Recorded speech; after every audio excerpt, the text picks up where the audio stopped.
إن الحمد لله نحمده ونستعينه ونستغفره ونعوذ بالله من شرور أنفسنا ومن سيئات أعمالنا من يهده الله فلا مضل له ومن يضلل فلا هادي له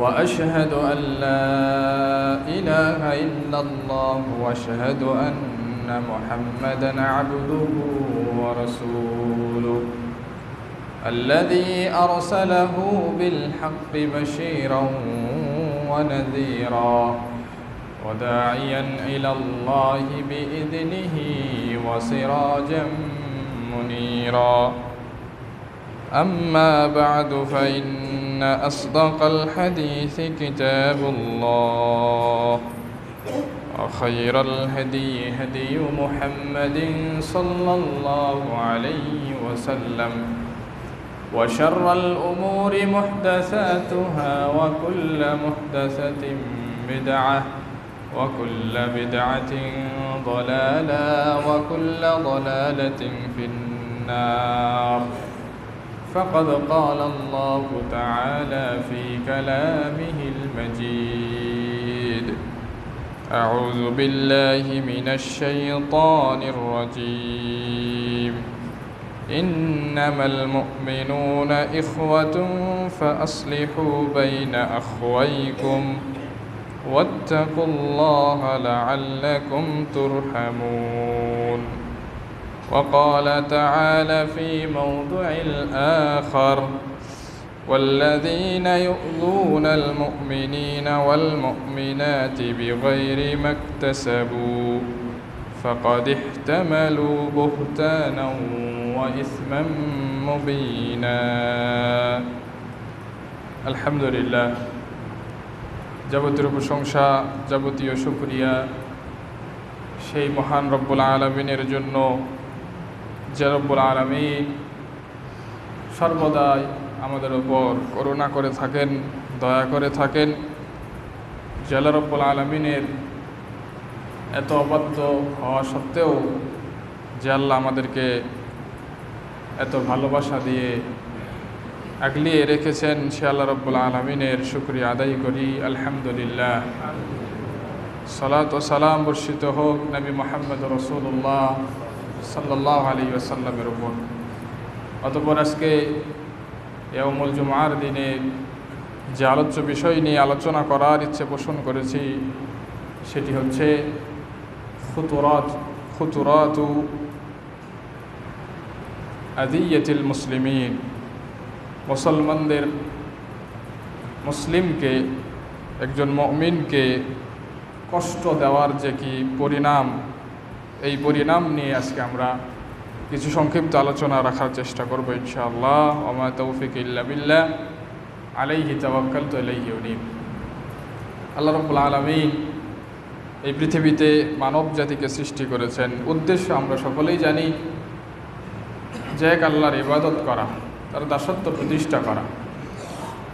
এবং আমরা যে শুধু এক আল্লাহর ইবাদত করলেই এই পৃথিবীতে বেঁচে থাকতে পারবো, বিষয়টা এমনটা নয়। আমাদেরকে আল্লাহ রাব্বুল আলামিন বিভিন্ন বংশে, বিভিন্ন জাতিতে আল্লাহ রাব্বুল আলামিন ভাগ করে দিয়েছেন শুউবান ওয়া কাবাইলা লিতাআরাফু, যাতে করে আমরা পরস্পরকে চিনতে পারি, বুঝতে পারি, পরিচয় দিতে পারি। সে আমার ভাই, সে আমার চাচা, সে আমার বাবা, সে আমার দাদা। আল্লাহ রাব্বুল আলামিন বেঁচে থাকার জন্য এই সম্পর্ককে আল্লাহ রাব্বুল আলামিন আমাদের জন্য সৃষ্টি করেছেন। তো একজন মুসলিম অপরজন মুসলিমকে যদি কষ্ট দেয়, আঘাত করে, অত্যাচার করে, জুলুম করে, তার পরিণাম কি হবে সেই সম্পর্কে আল্লাহ রাব্বুল আলামিন কঠোরতা অবলম্বন করেছেন পবিত্র কোরআনে এবং হাদিসে রাসূল সাল্লাল্লাহু আলাইহি ওয়াসাল্লাম কঠোর ভাষায় তিনি হুঁশিয়ারি সাবধানতা করেছেন, যাতে করে কোনোভাবেই একজন মুমিন পুরুষ অপরজন মুমিনকে, একজন মুমিন নারী অপরজন মুমিনা নারীকে কোনোভাবেই যাতে কোনো অ্যাঙ্গেল থেকে যাতে কষ্ট দিতে না পারে, সব পদ্ধতি আল্লাহ এবং আল্লাহ রাসূল সাল্লাল্লাহু আলাইহি ওয়াসাল্লাম বন্ধ করেছেন।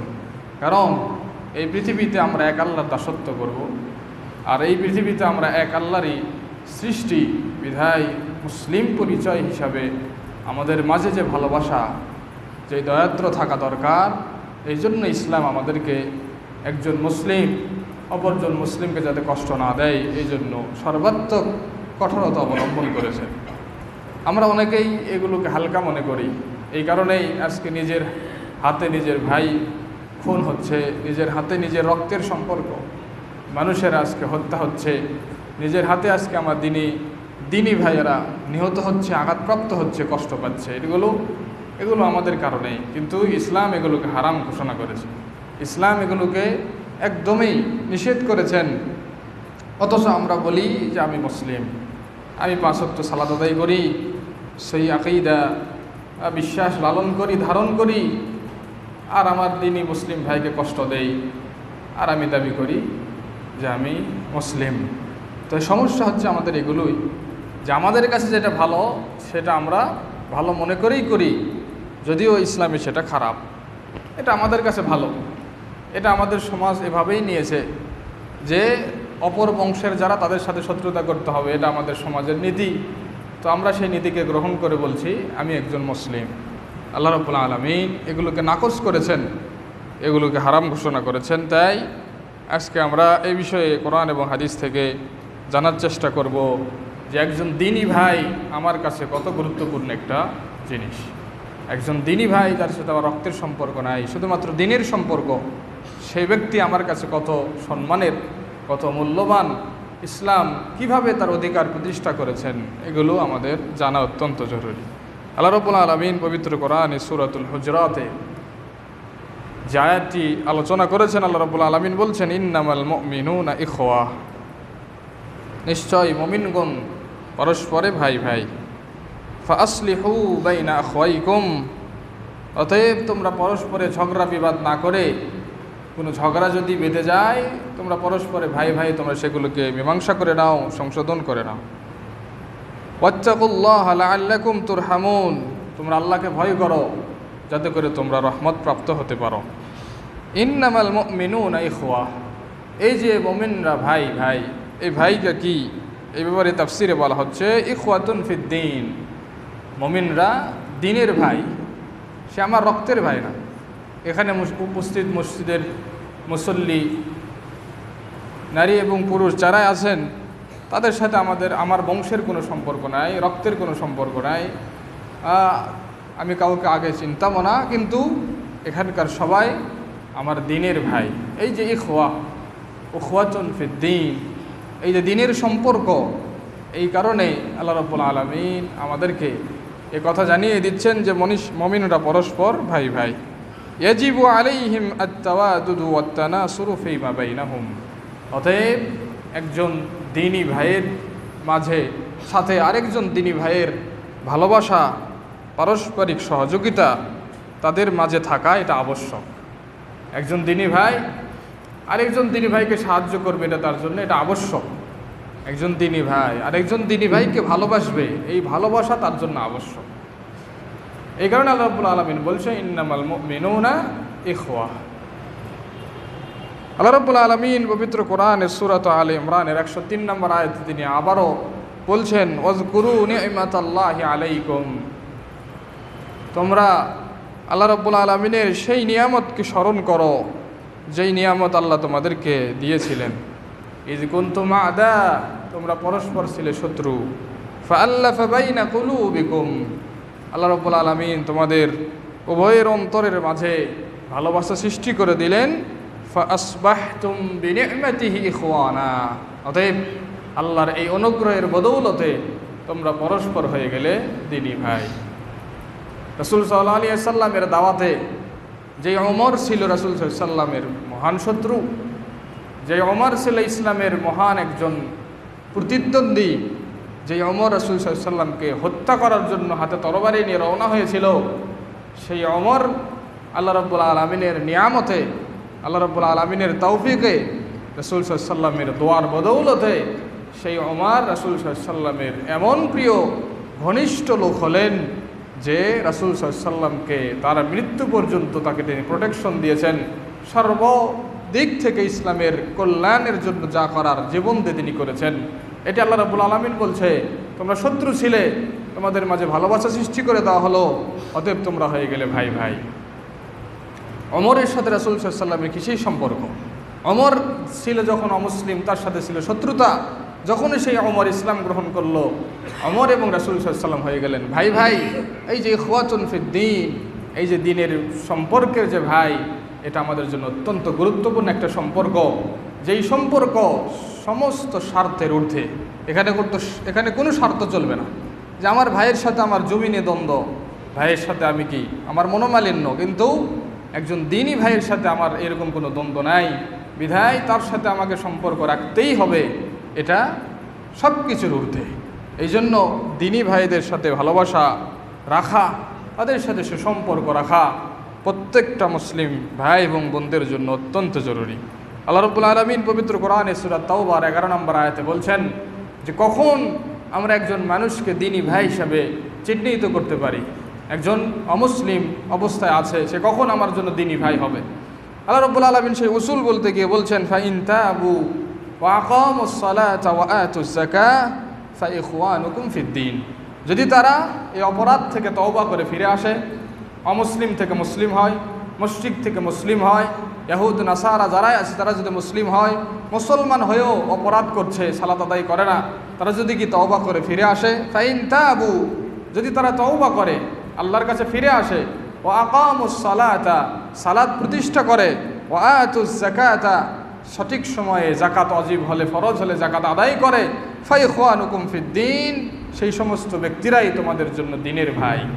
তাহলে দ্বীনী ভাইয়ের নির্বাচন, দ্বীনী ভাইকে যে আমরা নির্বাচন করব, এই নির্বাচনের মানদণ্ড হচ্ছে অবশ্যই তাকে ইসলাম গ্রহণ করতে হবে, ইসলাম গ্রহণ করার পর সালাত প্রতিষ্ঠা করতে হবে, যাকাত ফরজ হলে তাকে যাকাত আদায় করতে হবে, সেই ব্যক্তিই আপনার আমার দ্বীনী ভাই। এখানে আর কোনো স্বার্থ চলবে না, এখানে আর কোনো সম্পর্ক চলবে না, আর কোনো শত্রুতা চলবে না। সে অপরাধ করছে, সে জেনা করছে করুক, সে আপনার দ্বীনী ভাই। সে সুদ খাচ্ছে খাক, সে আপনার দ্বীনী ভাই। সে বিভিন্ন অপরাধে লিপ্ত আছে থাকুক, সে আপনার দ্বীনী ভাই। আপনি তাকে সতর্ক করবেন, আপনি তাকে বাধা দিবেন। মান রাআ মিনকুম মুনকারান ফালিয়ুগাইয়ির বিয়াদিহি, কোনো ব্যক্তি যদি কোনো খারাপ কাজ দেখে, একজন মুসলিম অপর মুসলিম ভাইকে সাথে হাত দিয়ে প্রতিহত করবে, এটা মুমিনের দায়িত্ব। কিন্তু সে সালাত প্রতিষ্ঠা করে, সে মুমিন, সে ইসলাম গ্রহণ করেছে, সে সালাত প্রতিষ্ঠা করে, সে যাকাত প্রদান করে, এই তিনটি বৈশিষ্ট্য যদি কোনো ব্যক্তির ভিতরে থাকে, তাহলে সেই ব্যক্তি আমার দ্বীনী ভাই। সেই ব্যক্তির সাথে কখনোই আমি শরীয়তগত কোনো কারণ ছাড়া শত্রুতা করতে পারি না, শরীয়তগত কোনো কারণ ছাড়া তার সাথে বিদ্বেষ পোষণ করতে আমি পারি না, কারণ সে আমার দ্বীনী ভাই। এটা আল্লাহ রাব্বুল আলামিন আমাদেরকে শিক্ষা দিয়েছেন। তাই যারাই সালাত আদায় করে এবং যারা সালাত আদায় করে না, সে আপনার দ্বীনী ভাই হতে পারে না। এই আয়াত থেকে এটা আমাদেরকে বুঝে নিতে হবে। যারা সালাত আদায় করে না টোটালি, যারা যাকাত প্রদান করে না, সে আপনার আমার দ্বীনী ভাই হতে পারে না। যদিও সে আপনার বাবা, যদিও সে আপনার ভাই, যদিও সে আপনার কি নিজের আত্মীয়, যদিও সে আপনার নিজের কি বোনের স্বামী, নিজের খালার স্বামী, নিজের ফুফুর স্বামী, যদিও সে আপনার ঘনিষ্ঠ লোক, তবুও সে আপনার দ্বীনী ভাই হতে পারে না যে ব্যক্তি সালাত আদায় করে না, যে ব্যক্তি যাকাত প্রদান করে না। আর যে ব্যক্তি সালাত প্রতিষ্ঠা করে, যাকাত প্রদান করে, তার সাথে যদি আপনার বংশীয়গত কোনো শত্রুতা থাকে, সেই শত্রুতাকে মিটিয়ে দিয়ে ভালোবাসায় তাকে কাছে টেনে নিতে হবে। এটাই হচ্ছে দ্বীনী ভাইয়ের সম্পর্ক। আল্লাহ রাব্বুল আলামিন আমাদেরকে এভাবেই তিনি দ্বীনী ভাইদের সাথে আচরণ করতে বলেছেন। দেখুন রাসূল সাল্লাল্লাহু আলাইহি ওয়াসাল্লাম এই দ্বীনী ভাইদের সাথে কীরকম আচরণ করতে বলেছেন, সেটা রাসূল সাল্লাল্লাহু আলাইহি ওয়াসাল্লামের মুখ থেকে আমরা শুনি। আল্লাহ রাসূল সাল্লাল্লাহু আলাইহি ওয়াসাল্লাম বলেছেন, হাদিস সহিহুল বুখারীর 6076 নম্বর হাদিস, আনাস বিন মালিক রাদিয়াল্লাহু আনহু থেকে বর্ণিত, তিনি বলেন রাসূল সাল্লাল্লাহু আলাইহি ওয়াসাল্লাম বলেছেন, লা তাবাগহু, তোমরা পরস্পরে হিংসা বিদ্বেষ করো না, তোমরা পরস্পরে মন রেষারেষি, বুগদন, রাগারাগি, বিদ্বেষ পোষণ এরকম তোমরা করো না। ওয়ালা তাহাসাদু, তোমরা পরস্পরে হিংসা করো না। ওয়ালা তাদাবারু, তোমরা একজন মুসলিম অপরজন মুসলিমের পিছনে লেগে থেকো না, লেগে থেকে তাকে দোষ খুঁজে বের করে কিভাবে তাকে অপমান করা যায়, এই কাজ তোমরা করো না। ওয়াকুনু ইবাদাল্লাহি ইখওয়ানা, তোমরা হও পরস্পরে ভাই ভাই। রাসূল সাল্লাল্লাহু আলাইহি ওয়াসাল্লাম এখানে তিনটি জিনিস নিষেধ করেছেন। একটা বুগদুন মানে কি, রাগান্বিত হওয়া, রাগ করে থাকা, তার উপর গুসা হয়ে থাকা, এবং হিংসা। এবং তার পিছনে লেগে থাকা, তার ক্ষতি করার জন্য। এই তিনটি কাজ থেকে আমাদেরকে নিষেধ করেছেন। কখনোই একজন মুমিন একজন মুসলিম ভাইয়ের সাথে এরকম আচরণ করা যাবে না। আল্লাহ রাসূল সাল্লাল্লাহু আলাইহি ওয়াসাল্লাম বলছেন, তোমরা পরস্পর ভাই ভাই হয়ে যাও, হিংসা বাদ দাও, তার পিছনে লেগে থাকা বাদ দাও, তার সাথে শত্রুতা করা বাদ দাও, বাদ দিয়ে তোমরা হয়ে যাও আল্লাহর জন্য পরস্পর ভাই ভাই। এটা আল্লাহ রাসূল সাল্লাল্লাহু আলাইহি ওয়াসাল্লাম বলছেন। তারপর তিনি হাদিসে বলছেন, ওয়ালা ইয়াহিল্লু লিমুসলিমিন, একজন মুসলিমের জন্য এটা বৈধ নয়, আন ইয়াহজুরা আখাহু ফাওকা সালাসি লায়ালিন, যে সে তার কোনো দিনী ভাইকে পরিত্যাগ করবে 3 রাতের বেশি, 3 রাতের বেশি তার দিনী ভাইকে পরিত্যাগ করে থাকবে, তার সাথে কোনো কথা বলবে না, তার সাথে কোনো সম্পর্ক রাখবে না, দেখা হলে তার কাছ থেকে মুখ ফিরিয়ে নিবে। এটা 3 দিন পর্যন্ত চলতে পারে। 3 রাতের বেশি যদি হয় এটা ওই ব্যক্তির জন্য হারাম। এটা কখনোই একজন মুসলিম নর নারীর জন্য বৈধ নয়। এই হাদিসটা আমাদের জন্য অত্যন্ত গুরুত্বপূর্ণ এবং মাহাত্ম্যপূর্ণ হাদিস। যে হাদিসের শেষ অংশে বলা হচ্ছে, একজন মুসলিম অপরজন মুসলিম ভাইয়ের সাথে 3 দিনের বেশি চুপচাপ থাকতে পারে না, চুপচাপ থাকতে পারবে না। 3 দিনের বেশি কথা বলতেই হবে, যে কোনো মূল্যে কথা বলতে হবে, নিজের রাগকে মিটিয়ে দিতে হবে, নিজের হিংসাকে পরিহার করতে হবে, নিজেদের মাঝে দ্বন্দ্বকে মিটিয়ে নিয়ে 3 দিনের মাঝেই সম্পর্ক তৈরি করতে হবে। কোনো ব্যক্তি যদি না করে তাহলে সে অবশ্যই আল্লাহর কাছে বড় পাপী হবে। এই কাজটি হারাম। ওলামাগণ এই কাজটিকে হারাম ঘোষণা করেছেন কোরআন এবং হাদিসের উসুলের মাধ্যমে। আরও কয়েকটা হাদিস আপনাদের সামনে পেশ করি, তারপরে এই ব্যাপারে কিছু আলোচনা করব। সহিহ মুসলিমের হাদিস 2560 নম্বর হাদিস, আবু আইয়ুব আল আনসারী রাদিয়াল্লাহু আনহু থেকে বর্ণিত। তিনি বলছেন, নবী করিম সাল্লাল্লাহু আলাইহি ওয়াসাল্লাম বলেছেন, লা ইয়াহিল্লু লিমুসলিমিন আন ইয়াহজুরা আখাহু ফাওকা সালাসি লায়ালিন, একজন মুসলিমের জন্য এটা বৈধ নয় সে তার কোনো মুসলিম ভাইকে 3 রাতের বেশি তাকে পরিত্যাগ করে থাকবে, তার সাথে কথাবার্তা পরিহার করে থাকবে। এটা একজন মুসলিমের জন্য বৈধ নয়। ইয়ালতাকিয়ানে ফায়ুরিদু হাযা ওয়া ইউরিদু হাযা, অতঃপর এই 2 জন ব্যক্তির মাঝে হঠাৎ একদিন সাক্ষাৎ হলো। সাক্ষাৎ হওয়ার পর একজন মুসলিম এইদিকে মুখ ঘুরে নেয়, আরেকজন মুসলিম ওইদিকে মুখ ঘুরিয়ে নেয়। তারা চায় না যে আমাদের 2 জনের মুখোমুখি হোক। রাসূল সাল্লাল্লাহু আলাইহি ওয়াসাল্লাম বলছেন, ওয়া খায়রুহুম আল্লাযী ইয়াবদাউ বিসসালাম, ওই 2 জন ব্যক্তির মধ্যে ওই ব্যক্তি শ্রেষ্ঠ যেই ব্যক্তি সকল রাগ, সকল গোসা, সকল হিংসা, সকল শত্রুতাকে ভুলে গিয়ে আগ বাড়িয়ে এসে সালাম দেয়, আসসালামু আলাইকুম ভাই, কেমন আছেন। ওই ব্যক্তি আল্লাহর কাছে শ্রেষ্ঠ ওই ব্যক্তির চাইতে যেই ব্যক্তি একজন মুসলিম ভাইকে দেখে মুখ ফিরিয়ে নেয়। তাহলে এই হাদিসে বলা হচ্ছে যে আমাদের মাঝে শত্রুতা হতে পারে, আমাদের মাঝে শত্রুতা থাকতে পারে, আমাদের মাঝে দ্বন্দ্ব লাগতে পারে, কিন্তু এই দ্বন্দ্বর সীমা হচ্ছে 3 দিন 3 রাত, এর বেশি হওয়া চলবে না।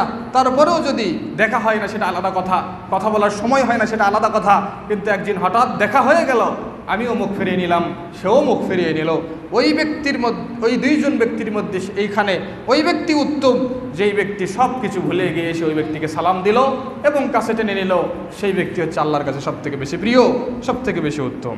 আরেকটি হাদিস সুনানে আবু দাউদের 4914 নম্বর হাদিস, আল্লাহ রাসূল সাল্লাল্লাহু আলাইহি ওয়াসাল্লাম বলছেন, লা ইয়াহিল্লু লিমুসলিমিন আন ইয়াহজুরা আখাহু ফাওকা সালাসিন, কোন ব্যক্তির, কোন মুসলিমের জন্য, মুসলিম নর নারীর জন্য এটা বৈধ নয় যে সে তার ভাইকে, সে তার বোনকে 3 দিনের বেশি কথা বলা থেকে পরিহার করে থাকবে।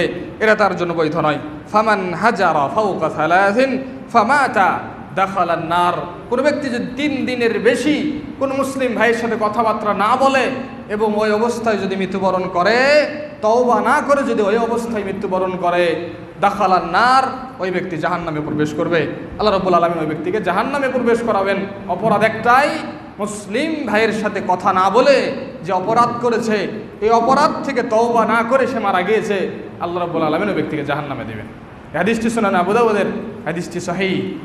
এই হাদিসগুলোকে সামনে রেখে ওলামাগণ বলছেন, একজন মুসলিম ভাইয়ের সাথে অপর মুসলিম ভাই কথা বন্ধ করে 3 দিনের বেশি থাকতে পারে না।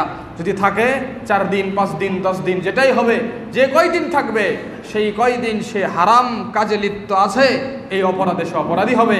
ওই অবস্থায় যদি মারা যায়, ওই অবস্থায় যদি মৃত্যুবরণ করে, তওবা না করে যদি মারা যায়, আল্লাহ রাব্বুল আলামিন তাকে জাহান্নামে দেবেন।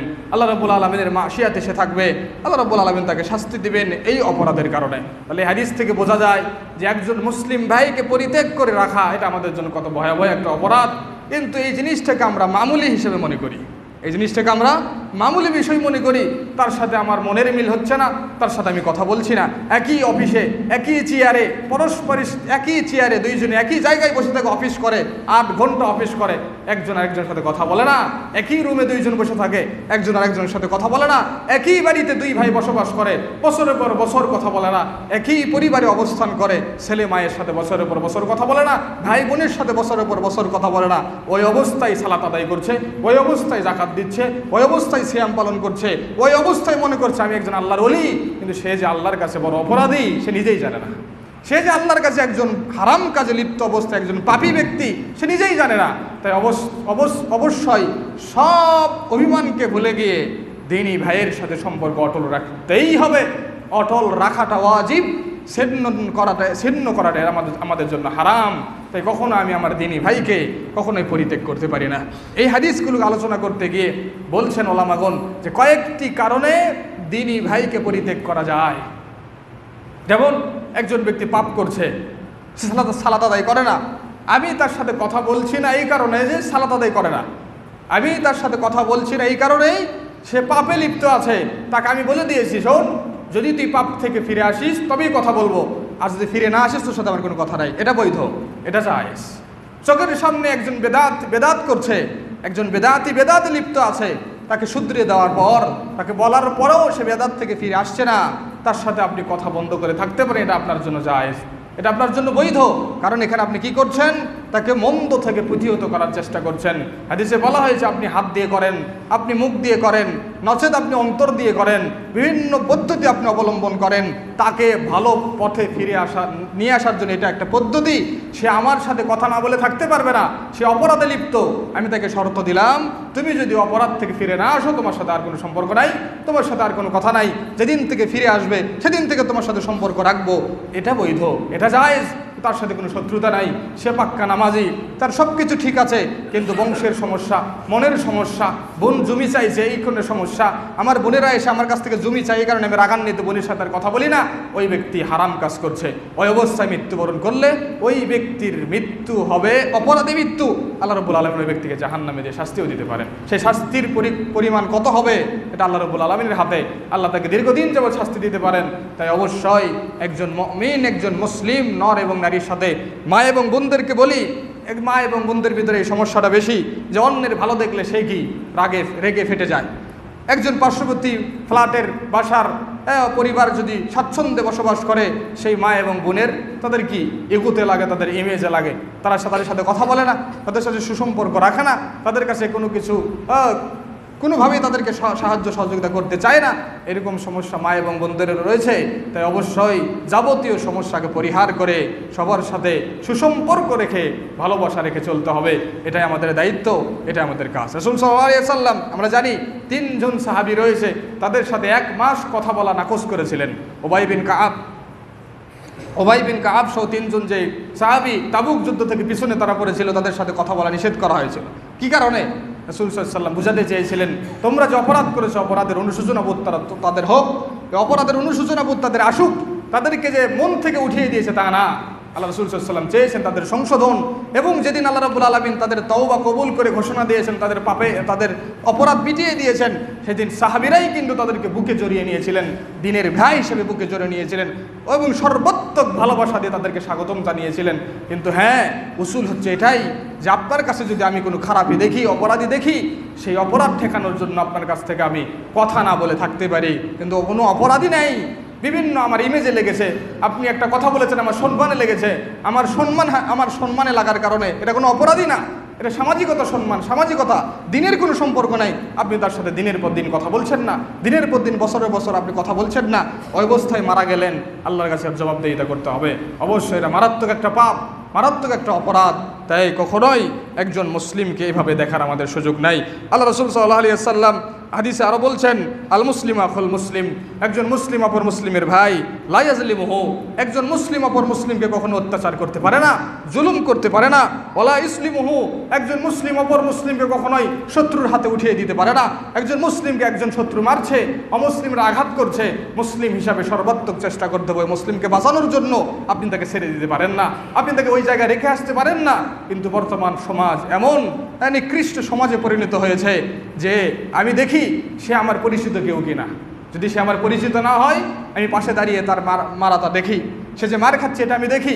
পরিচিত যদি না হয়, তাকে পাশ কাটিয়ে চলে যায় এবং আমি বলি এই ভাইয়ের পরিচিত লোক কেউ নাই, কেউ তাকে এগোতে আসছে না, কেউ তাকে বাঁচাতে আসছে না। আপনি কি তার পরিচিত নন? আপনি কি তার মুসলিম ভাই নন? আল্লাহ রাব্বুল আলামিন কি আমাদের উপর সেই দায়িত্বটা দেয়নি? রাসূল সাল্লাল্লাহু আলাইহি সাল্লাম কি আমাদের উপর সেই দায়িত্ব দেয়নি যে আমার মুসলিম ভাই কোনো জায়গায় নির্যাতিত হচ্ছে, কোনো জায়গায় নিষ্পেষিত হচ্ছে, তার পাশে আমাকে দাঁড়াতে হবে? এই দায়িত্ব কি আমাদের নাই? এই দায়িত্ববোধ কি আমাদের নাই? অবশ্যই দায়িত্ব আল্লাহ রাসূল সাল্লাল্লাহু আলাইহি ওয়াসাল্লাম আমাদেরকে দিয়েছেন। যে আল্লাহ রাসূল সাল্লাল্লাহু আলাইহি ওয়াসাল্লাম বলেছেন, একজন মুসলিম কখনোই অপর মুসলিমকে ক্ষতি সাধনের জন্য ধ্বংসের দিকে ঠেলে দিতে পারে না। মান কানা ফি হাজাতি আখিহি কানা আল্লাহু ফি হাজাতিহি, কোনো মুসলিম যদি কোনো মুসলিম ভাইয়ের প্রয়োজনে সাহায্য করে, আল্লাহ রাব্বুল আলামিন ওই ব্যক্তিকে স্বয়ং সাহায্য করেন। ওমান ফাররাজা আন মুসলিমিন কুরবাতান ফাররাজাল্লাহু আনহু কুরবাতা মিন ইয়াউমিল কিয়ামা মিন কুরবাতি ইয়াউমিল কিয়ামা, কোনো ব্যক্তি যদি দুনিয়াতে কোনো মুসলিম ভাইয়ের কষ্টকে লাঘব করে দেয়, সেটা টাকা দিয়ে হেল্প করে হোক, সাহায্য করে হোক, যে কোনো কষ্টে মুসলিম ভাই নিপতিত আছে, ওই মুসলিম ভাইকে যদি কোনো মুসলিম ভাই সাহায্য সহযোগিতা করে, আল্লাহ রাব্বুল আলামিন এর কারণে কিয়ামতের দিন তার কষ্ট থেকে আল্লাহ রাব্বুল আলামিন তাকে বাঁচিয়ে দিবেন। আল্লাহ রাব্বুল আলামিন সেদিন তাকে সাহায্য সহযোগিতা করবেন।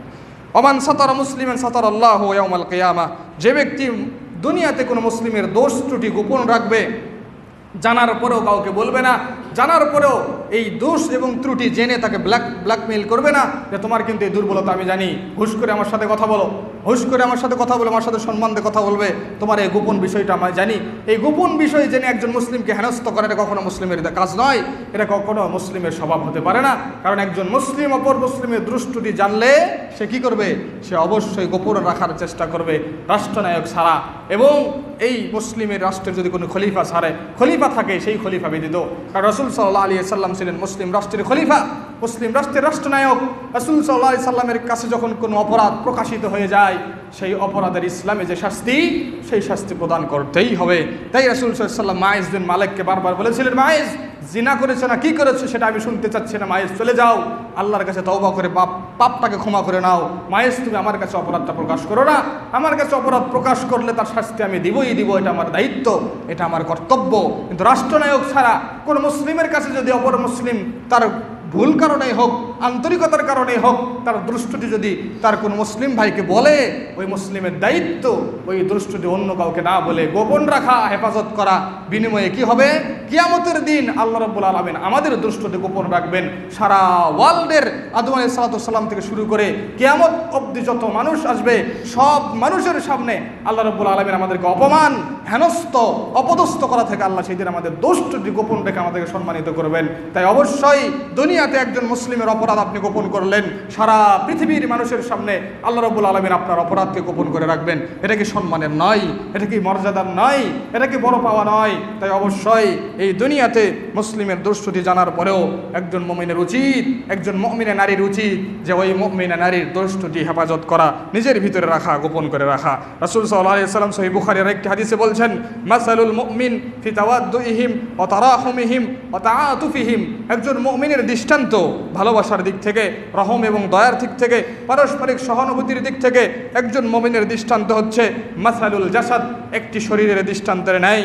ইজাস্তাকা মিনহু উদউন, যখন শরীরের কোনো অঙ্গ, যে কোনো অঙ্গে একটি অঙ্গ যখন ব্যথায় কাতর হয়ে যায়, তাদা আলাহু সাইরুল জাসাদি বিসাহরি ওয়াল হুম্মা, তার পুরো শরীরটা যেন ব্যথায় কাতর হয়ে যায়। একটা হাতে যখন একটা বিস্ফোরা ওঠে, এই হাতের বিস্ফোরার কারণে পুরো শরীরটা যেন ব্যথায় জর্জরিত হয়ে যায়। তাই একজন মুমিনের দৃষ্টান্ত এমনই, সারা পৃথিবীর যেখানে একজন প্রকৃত মুসলিম, প্রকৃত মুমিন অবস্থান করছে, সেই মুমিন যদি কষ্ট পায়, প্রত্যেকটা মুমিনের হৃদয়ে সেই মুমিনের কারণে কষ্ট পাবে, সেই মুমিন ব্যথা পাবে। এটাই মুমিনদের দৃষ্টান্ত, এটাই মুমিনের উদাহরণ। রাসূল সাল্লাল্লাহু আলাইহি ওয়াসাল্লাম এটা বোঝাতে যাচ্ছেন। আপনার পায়ের তালুতে যদি একটা বিস্ফোরা ওঠে, আপনি তার ব্যথায় সারা শরীর মনে আপনি ব্যথা অনুভব করছেন, আপনি শুয়ে থাকতেছেন, অথচ আপনার একটা অঙ্গে ব্যথা অনুভব হচ্ছে। মুমিনের দৃষ্টান্ত এমনই, মুমিন সারা বিশ্বের সব জায়গায় ছড়িয়ে ছিটে থাকলেও তাদের ভালোবাসার দিক থেকে, মায়ার দিক থেকে, সাহায্য সহযোগিতার দিক থেকে তাদের দিল যেন, তাদের অন্তর যেন একই সুতায় গাঁথা। একজন কষ্ট পেলে সবাই কষ্ট পাবে, একজন আঘাতপ্রাপ্ত হলে সবাই আঘাতপ্রাপ্ত হবে, একজন ক্ষতিগ্রস্ত হলে সবাই ক্ষতিগ্রস্ত হবে। এভাবেই আমাদেরকে ভাবতে হবে। এটাই রাসূল সাল্লাল্লাহু আলাইহি ওয়াসাল্লাম আমাদেরকে শিক্ষা দিয়েছেন। এর ব্যতিক্রম ভাবার আমাদের কোনো সুযোগ নাই। আল্লাহ রাসূল সাল্লাল্লাহু আলাইহি ওয়াসাল্লাম সহিহ বুখারীর হাদিস 481 নম্বর হাদিস, আল্লাহ রাসূল সাল্লাল্লাহু আলাইহি ওয়াসাল্লাম বলছেন, ইন্নাল মুমিনা লিল মুমিনি কাল বুনিয়ান। একজন মুমিনের জন্য অপর মুমিনের দৃষ্টান্ত হচ্ছে, এই যে প্রাচীর গাথা ইটের নেই, এই যে প্রাচীরটা গাথা হয়েছে, এই গাথার প্রাচীরে যে ইট রাখা হয়েছে, একটা ইট আরেকটা ইটের উপরে, একটা ইট আরেকটা ইটের উপরে, যখনই নিচে কয়েকটা ইট, উপরে কয়েকটা ইট, মাঝখানে ফাঁকা দিবেন, তখন ওই প্রাচীরটা নড়বড় হয়ে যাবে। ওই প্রাচীরটা যে কোনো সময় পড়ে যেতে পারে। আপনি মনে করবেন যে কোনো সময় প্রাচীরটা পড়ে যেতে পারে, কিন্তু এই প্রাচীর যে একটার পর একটা ইট গাথা দিয়ে প্রাচীর তৈরি করা হয়েছে, আমাদের বিশ্বাস বড় কোনো অকারেজ না ঘটলে এই প্রাচীর যেন কোনো ধাক্কায় পড়ে যাবে না। তাই একজন মুমিনের দৃষ্টান্ত অপর মুমিনের জন্য হচ্ছে এইরকম ইটের গাথা প্রাচীরের নেই। আল্লাহ রাসূল সাল্লাল্লাহু আলাইহি ওয়াসাল্লাম হাদিসটা বলে বলছেন, ইয়াশুদ্দু বা'দুহু বা'দা ওয়া শাব্বাকা আসাবিহ। রাসূল সাল্লাল্লাহু আলাইহি ওয়াসাল্লাম হাদিস বলতে গিয়ে তার আঙ্গুলগুলো এভাবে তিনি একত্রিত করে বুঝালেন, একজন মুমিনের দৃষ্টান্ত অপর মুমিনের সাথে এভাবেই থাকবে, সবসময় লেগে থাকবে। একটা ইট যেমন আরেকটা ইটকে ছাড়া সচলভাবে নির্ভর হয়ে স্বনির্ভর হয়ে থাকতে পারে না, একজন মুমিন অপর মুমিনের ভালোবাসা, সহযোগিতা, সাহায্য ছাড়া সঠিকভাবে নিরাপদ অবস্থায় একজন মুমিন বসবাস করতে পারে না। তাই অবশ্যই একজন মুমিন অপরজন মুমিনের সাথে সর্বদাই ওতপ্রোতভাবে জড়িত থাকবে। এটাই ইসলামের নির্দেশনা, এটা আল্লাহ রাব্বুল আলামিনের বিধান, এটা রাসূল সাল্লাল্লাহু আলাইহি ওয়াসাল্লামের বিধান। আরেকটি উসুল বলতে গিয়ে রাসূল সাল্লাল্লাহু আলাইহি ওয়াসাল্লাম হাদিসে বলেছেন যে একজন মুমিনের সাথে একজন মুমিনের সম্পর্ক কেমন হবে। সহিহ বুখারীর 13 নম্বর হাদিস, লা ইউমিনু আহাদুকুম হাত্তা ইউহিব্বা লি আখিহি মা ইউহিব্বু লি নাফসিহি। ওই ব্যক্তি ততক্ষণ পর্যন্ত পরিপূর্ণ মুমিন হতে পারবে না যতক্ষণ না কোনো মুমিন ব্যক্তি নিজের জন্য যা ভালোবাসে অপর মুমিনের জন্য তা ভালোবাসবে। এটা একটা উসুল। এই উসুলকে সামনে রেখে আমাদেরকে চলতে হবে, এই কায়দাকে সামনে রেখে আমাদেরকে চলতে হবে। আমি নিজের জন্য কি ভালোবাসি? আমি কি চাই মানুষ আমাকে অসম্মান করুক? আমি কি চাই জনসম্মুখে মানুষ আমাকে থ্রেট দেখ? আমি কি চাই মানুষ আমার সম্মান নিয়ে খেলা করুক? আমি কি চাই মানুষ আমার এগু নিয়ে খেলা করুক? আমি যেটা চাই না, অপর মুসলিমকে কিভাবে আমি সেটা করতে পারি? আমি অপর মুসলিমকে কিভাবে অসম্মান করতে পারি? আমি অপর মুসলিম ভাইয়ের কিভাবে সম্মান নিয়ে খেলতে পারি? আমি অপর মুসলিমকে কিভাবে জনসম্মুখে অপমান করতে পারি? আমি যেটা চাই না, অপর মুসলিমের জন্য সেটা কেন চাই? আমি চাই আমার ছেলে মেয়ে ভালো থাক, আমি চাই আমার পরিবার ভালো থাক, আমি চাই আমার সবাই সুখে থাক, আমার রক্তের সম্পর্কে সবাই সুখে থাক। অপর মুসলিম এর জন্য আমি চাই সে দুঃখে থাক, সে গরিব থাক, তার আয় ইনকাম কমে যাক, তার আয় ইনকামে বরকত কমে যাক, তার চাকরি হারা হয়ে যাক। এটা আমি কিভাবে চাই? একজন মুসলিম হিসাবে যখনই আমি এটা চাই, তখন মনে করতে হবে ঈমান আমার ভিতরে নাই, ঈমান আমার কাছ থেকে অনেক দূরে চলে গেছে, ঈমান আমার কাছ থেকে অনেক দূরে সরে গেছে। আপনিও 100 কোটি টাকার মালিক হতে চান, আপনার দিনী ভাইয়ের জন্য কামনা করতে হবে, আল্লাহ তাকেও তুমি আমার মতো ধনী বানাও। আপনি যে চাকরিটা করতে সম্মান বোধ করতে চান, আপনার দিনী ভাইয়ের জন্য এটাও চাইতে হবে, আল্লাহ আমি যেমন সম্মানে আছে আমার ভাইকেও তেমন সম্মানে রাখো, আমি যেমন সুখে আছি আমার ভাইকেও তেমন সুখে রাখো। আমার ছেলে মেয়ে ভালো করলে আমার গর্ববোধ হয়, আল্লাহ তুমি আমার দিনী ভাইয়ের ছেলে মেয়েকে সেই রকম পথে চালাও, সেই জন্য তার ছেলেদেরকে নিয়ে গর্ববোধ করে। একজন মুমিন নিজের জন্য যা চাই অপর মুমিনের জন্য তাই চেতে হবে।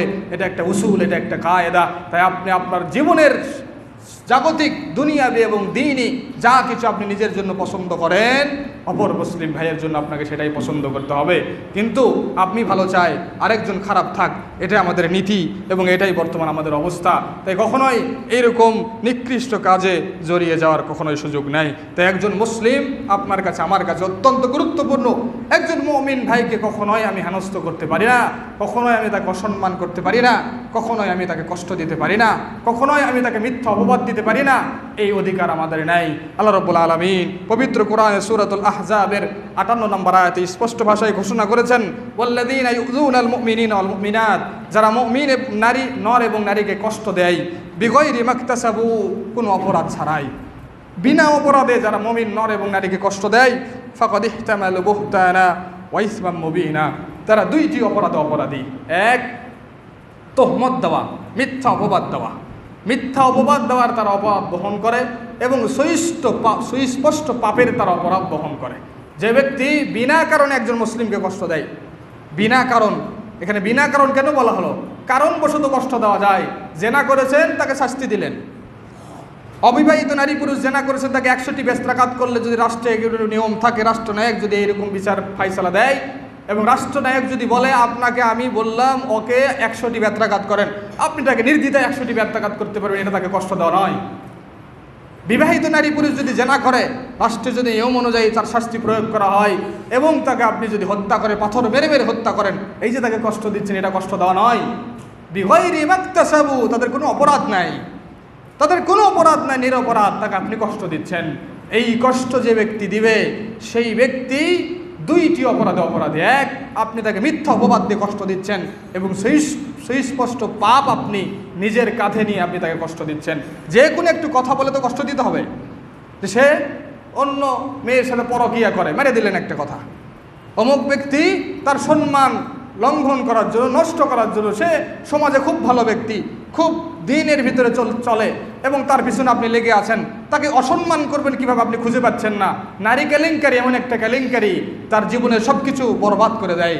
এমন একটা জিনিস এটা, আপনি বলে দিলেন যে অমুককে আমি দেখেছি অমুকের সাথে কি নষ্টি ফষ্টি করতে, করেই নি, কিছুই করেনি, আপনি সমাজে ছড়িয়ে দিলেন, প্রচার করলেন, এই কারণে তার ইমেজ নষ্ট হলো। এই যে তাকে কষ্ট দিলেন, এই কষ্ট দেওয়ার পেছনে আপনি দুইটি অপরাধী, বড় বড় দুইটি অপরাধে আপনি অপরাধী। এক, তাকে আপনি অপবাদ দিলেন, তাকে আপনি কি দিলেন? মিথ্যা অপবাদ দিলেন। মিথ্যা অপবাদের শাস্তি বড় ভয়ানক, মিথ্যা অপবাদের শাস্তি বড় কঠিন। আরেকটা, আপনি সুস্পষ্ট পাপ নিজের কাঁধে উঠিয়ে নিলেন। তাই কখনোই একজন মুসলিম ভাই অপর মুসলিম ভাইকে কষ্ট দিতে পারে না। এটা আল্লাহ রাব্বুল আলামিন একদম নিষেধ করেছেন, নাকচ ঘোষণা করেছেন। ফুদাইল ইবনে আইয়াদ রাহিমাহুল্লাহ তিনি বলছেন, লা ইয়াহিল্লু লাকা আন তুওয়াদ্দিয়া কালবান আও খিনজিরা, তোমার জন্য এটা বৈধ নয়, কারোর জন্য এটা বৈধ নয় যে সে একজন কুকুরকে অথবা একটি কুকুরকে এবং একটি শূকরকে সে কষ্ট দিবে, এটা কারোর জন্য বৈধ নয় অন্যায়ভাবে। অর্থাৎ একটা পশু, নিকৃষ্ট পশু, একটা কুকুর, শূকর, এগুলো নিকৃষ্ট পশু। এই কুকুর আপনার সামনে ঘোরাঘুরি করছে, আপনি ছুরি দিয়ে তার মাথায় কি আঘাত করে তার গর্দান আলাদা করে দিলেন। এই যে বিনা অপরাধে একটা কুকুরকে হত্যা করার অধিকার একজন মুসলিমকে আল্লাহ রাব্বুল আলামিন দেয়নি। ফুদাইল ইবনে আইয়াজ বলছেন, ফা কাইফা, তাহলে কিভাবে একজন মুসলিম অপর মুসলিমকে বিনা অপরাধে কষ্ট দিতে পারে? ইসলাম আমাদেরকে বলছে বিনা অপরাধে ইসলাম একজন মুসলিম কোনো চতুষ্পদ জন্তুকে কষ্ট দিতে পারে না, এটা তার জন্য বৈধ নয়। আর আল্লাহ রাব্বুল আলামিনের কাছে সর্ব উৎকৃষ্ট মানের একটা সৃষ্টিজীব এই যে মানুষ, এই যে ইনসান, আশরাফুল মাখলুকাত আমরা বলি, আশরাফুল মাখলুকাত সর্বশ্রেষ্ঠ সম্মানিত একটা সৃষ্টিজীব। এই সৃষ্টিজীবকে আমরা কীভাবে কষ্ট দিতে পারি? এটা কখনোই মেনে নেওয়া সম্ভব নয়। তো অবশ্যই একজন মুসলিম অপর মুসলিমকে কোনোভাবেই কষ্ট দিতে পারেন না। তাই একজন মুসলিম যদি অপর মুসলিমকে কষ্ট দেয়, সেই মুসলিমের বিরুদ্ধে আল্লাহ রাব্বুল আলামিন যুদ্ধ ঘোষণা করেছেন। আল্লাহ রাসূল সাল্লাল্লাহু আলাইহি ওয়াসাল্লাম বলেছেন, সহিহ বুখারীর হাদিসে কুদসি, আল্লাহ রাব্বুল আলামিন নিজেই বলছেন, ইন্নাল্লাহা ক্বাল, নিশ্চয় আল্লাহ রাব্বুল আলামিন বলেছেন, মান আদা লি ওয়ালিয়ান ফাকাদ আযানতুহু বিল হারবি, যে আমার বন্ধুর সাথে যে বান্দা আমাকে ভালোবাসে, যে বান্দা আমার জন্যই পৃথিবীতে কাজ করছে, যে বান্দা শুধু আমার জন্যই সব কিছু করে, এই বান্দাকে যে ব্যক্তি কষ্ট দিবে, আমি স্বয়ং আল্লাহ ঘোষণা করছি তার বিরুদ্ধে আমি যুদ্ধ ঘোষণা করলাম, তার বিরুদ্ধে আমি যুদ্ধ ঘোষণা করলাম। তাই আল্লাহ রাব্বুল আলামিনের বান্দাদের বিরুদ্ধে যারা কি বিভিন্ন চক্রান্ত জড়িয়ে তাকে সম্মানহানি করতে চায়, তাকে কষ্ট দিতে চায়, তাকে বিপদে ফেলতে চায়, তার উপর জুলুম করতে চায়, আল্লাহ রাব্বুল আলামিন স্বয়ং বলছেন আমি ওই ব্যক্তির এগেনিস্টে যুদ্ধ ঘোষণা করলাম স্বয়ং আল্লাহ। তাই অবশ্যই এই কথার ভারত্ব বুঝতে হবে যে একজন মুসলিমের কত পাওয়ার, কত সম্মান, কত মর্যাদা। ওই মুসলিমকে কষ্ট দেওয়ার কারণে আল্লাহ আপনার বিরুদ্ধে লাগছে, তাহলে আল্লাহ যদি কারো বিরুদ্ধে লাগে, পৃথিবীর কারো শক্তি নাই ওই ব্যক্তিকে বাঁচাতে পারবে। এই পৃথিবীর অনেক মানুষ আছে আপনাকে প্রোটেকশন দিতে পারবে। আজকে কারো সাথে ঝগড়া হলো, আপনার বংশের লোক আপনাকে বাঁচাতে পারবে, আপনার নেতারা আপনাকে বাঁচাতে পারবে, আপনার সাপোর্টার ব্যক্তিরা আপনাকে বাঁচাতে পারবে। কিন্তু আল্লাহ রাব্বুল আলামিন যার সাথে শত্রুতা করবেন তাকে কে বাঁচাবে? কে বাঁচাবে? আল্লাহর বিরুদ্ধে কে দাঁড়াবে? তাই অবশ্যই এই কথাগুলো বুঝতে হবে, এই কথাগুলো মাথায় রাখতে হবে। আল্লাহ রাব্বুল আলামিনের বান্দাদের সাথে কখনোই শত্রুতা করার কোনোভাবেই সুযোগ নেই। যে ব্যক্তি আল্লাহ রাব্বুল আলামিনের কোনো মুমিন বান্দাদের সাথে শত্রুতা করে, সেই ব্যক্তি কিয়ামতের দিন অপমানিত হবে, লাঞ্ছিত হবে, সেই ব্যক্তি নিঃস্ব হবে। তার পৃথিবীতে যা কিছুই থাক, কিয়ামতের দিন আর কিছুই থাকবে না। আল্লাহ রাসূল সাল্লাল্লাহু আলাইহি ওয়াসাল্লাম হাদিসে বলছেন, সহিহ মুসলিমের হাদিস 2558 নম্বর হাদিস, আন আবি হুরায়রা আন্না রাসূলুল্লাহ সাল্লাল্লাহু আলাইহি ওয়াসাল্লাম قال আতাদরুনা মাল মুফলিস, তোমরা কি জানো নিঃস্ব ব্যক্তিকে? সাহাবীদেরকে যখন আল্লাহ রাসূল সাল্লাল্লাহু আলাইহি ওয়াসাল্লাম জিজ্ঞেস করলেন নিঃস্ব ব্যক্তিকে তোমরা কি জানো, তখন সাহাবীরা বললেন এটা তো সহজ কথা, আমাদের উম্মতের মধ্যে নিঃস্ব ব্যক্তি তারাই, যাদের মধ্যে কি নাই, তাদের কোনো টাকা পয়সা নাই, দিনার দিরহাম নাই, তারাই তো নিঃস্ব, তাদের টাকা পয়সা নেই, তারাই তো নিঃস্ব। রাসূল সাল্লাল্লাহু আলাইহি ওয়াসাল্লাম বলছে, না, এই নিঃস্ব ওই নিঃস্ব নয়, ইন্নাল মুফলিসা মিন উম্মতি, আমার উম্মতের মধ্যে নিঃস্ব ব্যক্তি তারাই, ইয়াতি ইয়াউমাল কিয়ামা বিসালাতিন ওয়া সিয়ামিন ওয়া যাকাতিন, যেই ব্যক্তি কিয়ামতের দিন সালাত, সিয়াম, যাকাতের মতো ইবাদত নিয়ে হাজির হবে, উপস্থিত হবে, ওয়া ইয়াতি কদ শাতামা হাজা, যখন বিচার ফায়সালা শুরু হবে তখন দেখা যাচ্ছে তার এগেনস্টে একটা গালির অভিযোগ চলে আসলো, যে ও একজন মুসলিমকে গালি দিয়েছিল, তার কাছ থেকে আর ক্ষমা চায়নি। তখন আল্লাহ রাব্বুল আলামিন বলবে, এই যে সালাত, সিয়াম, যাকাতের নেকি নিয়ে হাজির হয়েছো, ওই যে গালি দিয়েছিলে, এই নেকি দিয়ে গালিটাকে পূরণ করে দাও। ওই ব্যক্তিকে কি, ব্যক্তির হক আদায় করো। হক আদায় করবে কি দিয়ে? মাপ চেয়ে। দুনিয়াতে মাপ চাওয়ার সুযোগ ছিল, কিয়ামতে মাপ চাওয়ার সুযোগ নাই, আল্লাহর সামনে আর ক্ষমা চাওয়ার সুযোগ নাই, যে ভাই তুই আমাকে মাফ করে দিস, এই কঠিন বিপদে আছি, একটা নেকির জন্য জান্নাত হারাবো, আজকে মাফ করে দে, না, এটাই চলবে না। সেই দিনের ক্ষমা হচ্ছে নিজের নেকি তাকে দিতে হবে। আল্লাহ রাব্বুল আলামিন বলতে, তোমার নেকি তাকে দিয়ে দাও। একটা গালি দিয়েছিল, নেকি দিয়ে দেওয়া হলো। আরেকটা অভিযোগ চলে আসলো, কাযাফা হাজা, সে কারো বিরুদ্ধে মিথ্যা অপবাদ দিয়ে কাউকে ফাঁসিয়েছিল, মিথ্যা অপবাদ দিয়ে কাউকে লাঞ্ছিত করেছিল, মিথ্যা অপবাদ দিয়ে কাউকে লজ্জিত করেছিল, অপমানিত করেছিল, সেই অপরাধ তার সামনে হাজির করা হবে, বলা হবে নেকি দিয়ে সেই ঘাটতি পূরণ করো, নেকি দিয়ে ঘাটতি পূরণ করে দেওয়া হবে। ওয়া আকালা মাল হাজা, অন্যের সম্পদ অন্যায়ভাবে ভক্ষণ করেছে, অন্যের সম্পদ চাটুকরিতে করে ভক্ষণ করেছে, নিজের ক্ষমতা দেখিয়ে গরিব দুঃখী মানুষের অর্থ সম্পদ লুট করে বিদেশে গিয়ে সুখের হালে দিন কাটাচ্ছে, এই সমস্ত ব্যক্তিদের জন্য কিয়ামতের দিন আল্লাহ রাব্বুল আলামিন বলবে যে অন্যের সম্পদ ভক্ষণ করেছিলে, কোটি কোটি টাকা সম্পদ ভক্ষণ করেছিলে, যে তোমার কত সম্পদ তুমি মানুষের অন্যায়ভাবে ভক্ষণ করেছো, নিজেই হিসাব জানো না, আজকে পাই টু পাই হিসাব আমি আল্লাহ তোমাকে দেখাচ্ছি, এই পরিমাণ নেকি তুমি তাকে দিয়ে দাও। নেকি তো নাই, নেকি তো থাকবে না, তাদের অপরাধের পাল্লা এত ভারী, তাদের নেকি কি এত থাকতে পারে?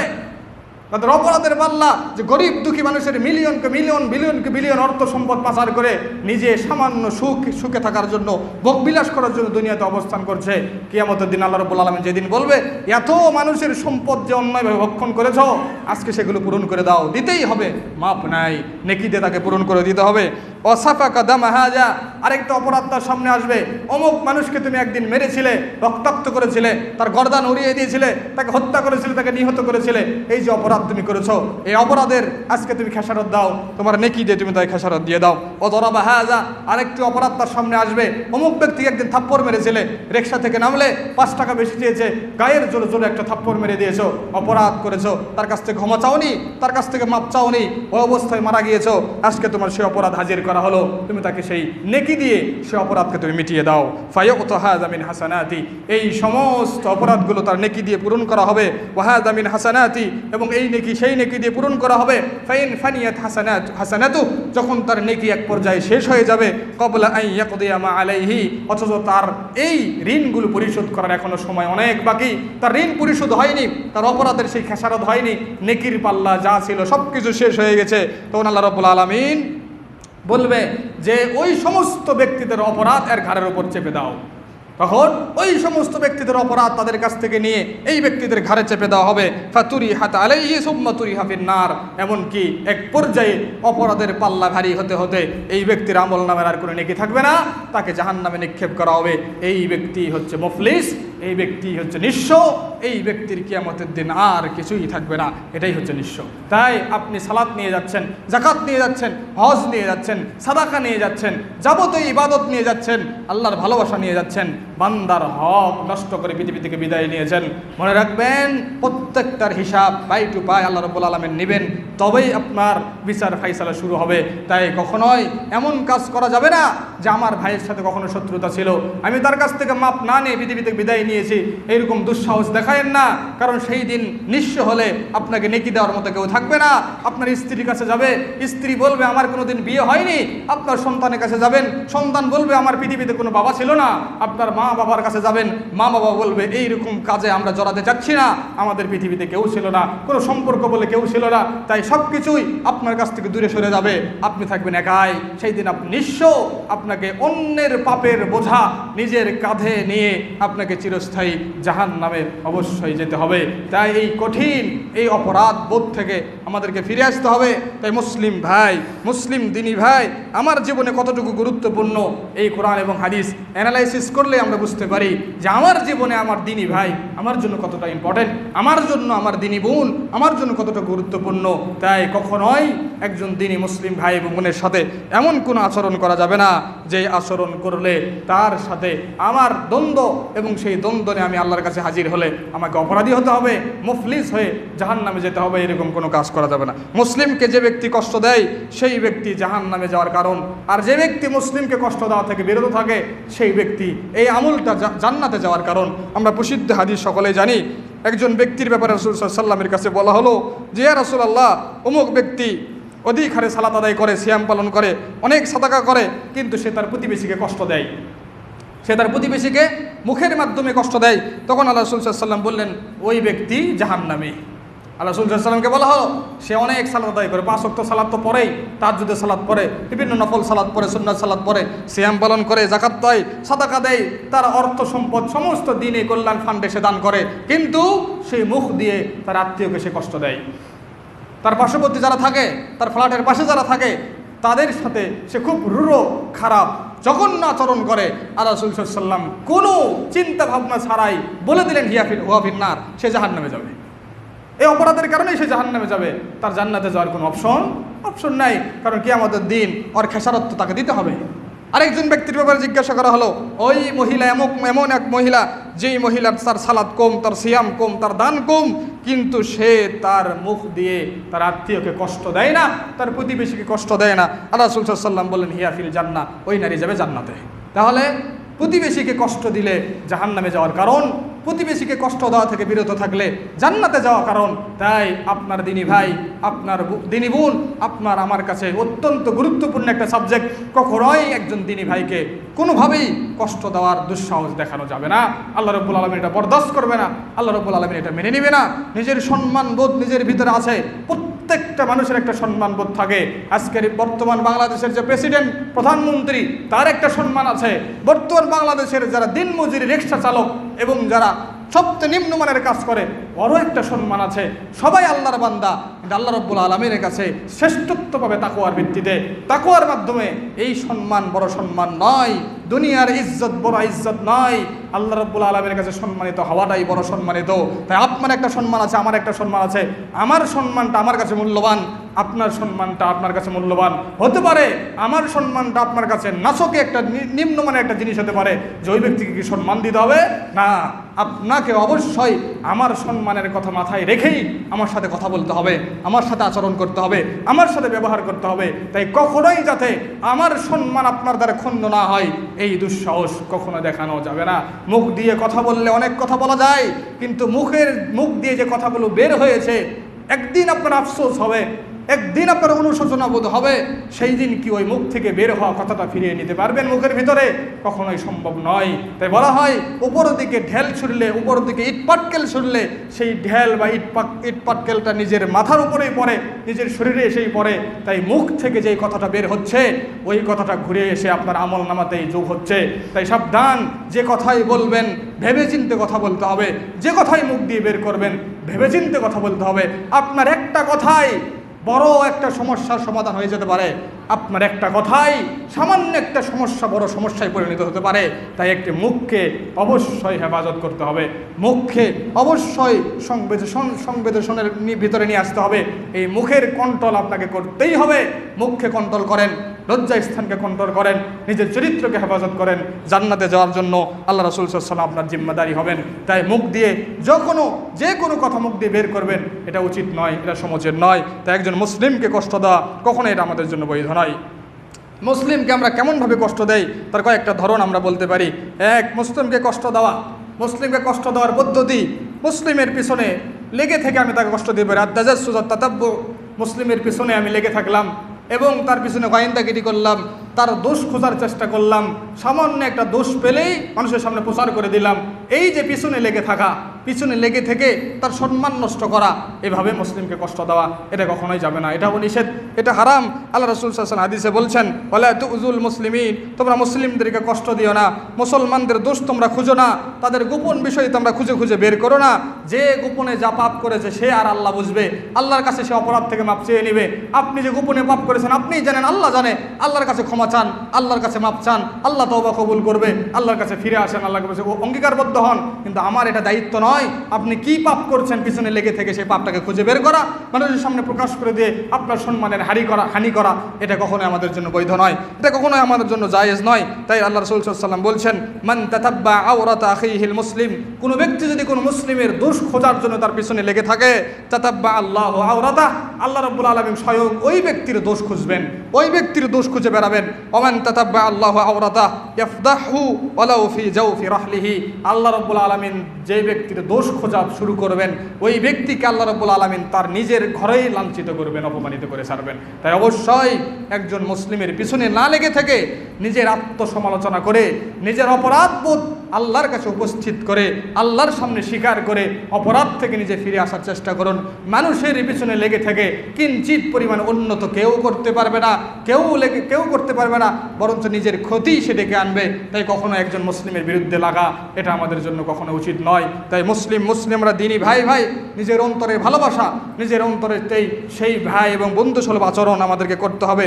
এবং মুসলিমদেরকে কষ্ট দেওয়ার আরেকটি পদ্ধতি হচ্ছে তাদের বাড়ির পাশে, তাদের রাস্তার পাশে, তাদের রাস্তা বন্ধ করে দেওয়া, তাদের বাড়ির পাশে এমন কিছু নিকৃষ্ট জিনিস রাখা, সেই জিনিস দিয়ে তারা দুর্গন্ধে তারা কি হয়ে যায়, তারা কষ্ট পায়, এইরকম কাজ দিয়ে মুসলমানদেরকে কষ্ট দেয়, এটা নিষেধ। এই যে কুরবানির পশু জবাই করা হলো, কুরবানির পশুর যে বর্জ্যগুলো ছিল, অনেকে আছেন বর্জ্যগুলো আপনার এক মুসলিম দিনী ভাইয়ের বাড়ির পাশে রেখে চলে এসেছেন, যেটা আপনার বাড়ি থেকে অনেক দূরে, কিন্তু ওই বর্জ্যের গন্ধে, ওই বর্জ্যের সেই দুর্গন্ধে মুসলিম ভাইয়েরা কষ্ট পাচ্ছে। বলার কিছু নাই, আপনি ক্ষমতাসীন একজন ব্যক্তি, আপনি সম্ভ্রান্ত পরিবারের একজন লোক, আপনাকে বলতে গেলে আমার উপর বিপদ চেপে আসবে, তারা কষ্ট সহ্য করে তার বাড়িতে অবস্থান করছে, কিন্তু বলছে না, এর শাস্তি একদিন আল্লাহ রাব্বুল আলামিন নিবেন। আল্লাহ রাব্বুল আলামিন ইনসাফ প্রতিষ্ঠাকারী, তিনি কারো উপর কোনোদিন জুলুম করবেন না। আল্লাহ রাসূল সাল্লাল্লাহু আলাইহি ওয়াসাল্লাম বলেছেন, ইত্তাকুল লাআনিন, তোমরা লাআনতকারীদের থেকে তোমরা বেঁচে থাকো। ক্বালু ওয়ামাল লাআনানি ইয়া রাসূলুল্লাহ, হে রাসূল সাল্লাল্লাহু আলাইহি ওয়াসাল্লাম লাআনতকারী কারা? ক্বাল, আল্লাহ রাসূল সাল্লাল্লাহু আলাইহি ওয়াসাল্লাম বলেছেন, আল্লাযী ইয়াতাখাল্লা ফি তুরুকিন নাস ওয়া দিল্লিহিম, যেই সমস্ত ব্যক্তিরা মানুষের রাস্তায় বাধা প্রদান করে, রাস্তা বন্ধ করে হোক, রাস্তাতে ময়লা জিনিস ফেলে দিয়ে হোক, রাস্তাকে আটক করে মাধ্যমে হোক, এবং অদিল্লিহিম, মানুষ যে জায়গায় বসে থাকে সেই জায়গায় আপনি কি করলেন, টয়লেট করলেন, সেই জায়গায় আপনি খারাপ জিনিস রেখে আসলেন যাতে মানুষ এখানে বসতে না পারে, মানুষ যাতে এখানে বিশ্রাম নিতে না পারে, এই সমস্ত কাজ যারা করে তাদের লাআনত থেকে আমাদেরকে বেঁচে থাকতে বলা হয়েছে। কারণ তারা যদি লাআনত করে তাহলে সেই অভিশাপ অবশ্যই আমাদের জন্য গ্যারান্টেড হয়ে যাবে, লেগে যাবে। আল্লাহ রাসূল সাল্লাল্লাহু আলাইহি ওয়াসাল্লাম আরেকটি হাদিসে বলছেন, মান আযাল মুসলিমিনা ফি তুরুকিহিম ওয়াজাবাত আলাইহিম লা'নাতুহুম, যে সমস্ত ব্যক্তিরা কোনো মুসলিম ব্যক্তিদের রাস্তায় কষ্টদায়ক কোনো জিনিস ফেলে দিয়ে তাদেরকে কষ্ট দেয়, সেই সমস্ত ব্যক্তিদের উপর আল্লাহর অভিশাপ আবশ্যক হয়ে যায়, আল্লাহর লাআনত আবশ্যক হয়ে যায়। আল্লাহর লাআনত আবশ্যক হওয়া মানে ওই ব্যক্তি আল্লাহর রহমত থেকে বিতাড়িত হয়ে যায়, ওই ব্যক্তিকে আল্লাহ রাব্বুল আলামিন ভালো কাজ করার তৌফিক দেন না। তাই অবশ্যই এইরকম লাআনতপূর্ণ কাজ থেকে আমাদেরকে বিরত থাকতে হবে। কখনোই যাতে আপনার মাধ্যমে একজন মুসলিম দ্বীনে ভাই বোন কষ্টে নিপতিত না হয়, এটা আমাদের দায়িত্ব এবং কর্তব্য। এই কোরআন এবং হাদিস থেকে আমাদের এইটুকুই চাওয়া, আল্লাহ রাব্বুল আলামিন আমাদেরকে যে কথাগুলো বলেছেন সেগুলো যাতে আমরা মনে প্রাণে বিশ্বাস করে নিয়ে সেগুলোর উপর আমল করতে পারি। কারণ একজন দ্বীনী ভাই আমার জীবনে কতটুকু গুরুত্বপূর্ণ সেই বিষয়টা জানতে হবে, সেই বিষয়টা বুঝতে হবে। তার সাথে যখনই কথা বলবো হাসি মুখে কথা বলতে হবে, তার সাথে যখনই কথা বলবো তার সম্মানকে বজায় রেখে কথা বলতে হবে। সে সমাজে নিম্নমানের বিধায় তাকে আমি হেই প্রতিপন্ন করে তাড়িয়ে দিব, কথা বলবো, তার সাথে খারাপ বিহেভ করব, এটা কখনো একজন মুসলিমের জন্য উচিত নয়। আল্লাহর কাছে সমস্ত সৃষ্টি সমান। আল্লাহ রাব্বুল আলামিন একজনকে ধনী বানিয়েছে, একজনকে গরিব বানিয়েছে, এর মধ্যে কি আল্লাহর হিকমত রয়েছে? এর মধ্যে আল্লাহ রাব্বুল আলামিন হিকমত করেছে। ধনীকে আল্লাহ রাব্বুল আলামিন পরীক্ষা করছেন সম্পদের মায়া দিয়ে, সম্পদের এই ফিতনা দিয়ে। সেই ধনী ব্যক্তিকে চাচ্ছেন যে এই ব্যক্তি সম্পদ পেয়ে আমার শুকরিয়া আদায় করে কিনা, এটা আমি দেখতে চাই। একজন ব্যক্তিকে গরিব বানিয়েছে, আল্লাহ দেখতে যাচ্ছেন আমি তাকে গরিব বানিয়েছি, সে এই কষ্টের উপর ধৈর্য ধারণ করে আমার এই ফায়সালায় সে সন্তুষ্ট কিনা, এটা আমি দেখতে চাই। তাই অবশ্যই আল্লাহ রাব্বুল আলামিন যাকে ধনী বানিয়েছেন তার সাথে হিংসা করার আপনার দরকার নাই। আল্লাহ রাব্বুল আলামিন আপনাকে যাকে গরিব বানিয়েছেন তাকে হেই প্রতিপন্ন করার কোনো অবকাশ আপনার নাই। আপনি আমি সবাই আমরা দিনী ভাই। সে মুসলিম, সে তওবা করে দিন ইসলাম গ্রহণ করেছে, সে সালাত আদায় করে, সে জাকাত প্রতিষ্ঠা করে, সে আপনার দিনী ভাই। এই দিনী ভাই হিসাবে সর্বাত্মক চেষ্টা দিয়ে নিজের জন্য আমি যা ভালোবাসি তার জন্য আমাকে সেটাই ভালোবাসতে হবে। হতে পারে আপনার সম্পদ বেশি, আপনি 3 বেলায় ভালো খাবার খাচ্ছেন, তার সম্পদ কম, সে 3 বেলায় খারাপ খাবার খাচ্ছে, যায় আসে না। সে খারাপ খাবার খেয়ে আল্লাহর প্রতি সন্তুষ্ট, ধৈর্য ধারণ করছে, আল্লাহ শুকরিয়া আদায় করছে, সে আল্লাহর কাছে প্রিয়। আপনি ভালো খাবার খেয়ে শুকরিয়া আদায় করছেন, আপনি এই নিয়ামতের শুকরিয়া আদায় করলেন, আপনিও আল্লাহর কাছে প্রিয়, যায় আসে না। কিন্তু আমাদের মধ্যে যে সামাজিকতা, যেই ব্যবহার, যে আচরণ থাকা দরকার, এখানে কোনো ধনী গরিব চলবে না। তাই যখন আমরা আল্লাহর দাসত্ব করতে আসি, যখন আমরা আল্লাহর গোলামি করতে আসি, এখানে কোনো ভেদাভেদ নাই, সবাইকে সবার পাশে দাঁড়াতে পারবে। ছোট হোক, বড় হোক, ধনী হোক, গরিব হোক, সাদা হোক, কালো হোক, সবাই সবার পাশে দাঁড়াতে পারবে। পায়ের সাথে পা, কাঁধের সাথে কাঁধ মিলিয়ে ভালোবাসার সর্বাত্মক দৃষ্টান্ত এবং উদাহরণ পৃথিবীতে স্থাপন করে আল্লাহর দাসত্ব আমরা প্রতিষ্ঠা করি। এখানে আল্লাহ বুঝাতে যাচ্ছেন যে আমার সামনে কোনো ভেদাভেদ চলবে না। আমার সামনে ভেদাভেদ একটাই, ইন্না আকরামাকুম ইনদাল্লাহি আতকাকুম, তোমাদের মধ্যে যারা আমাকে বেশি ভয় করে তারাই তোমাদের মধ্যে সবথেকে বেশি সম্মানিত।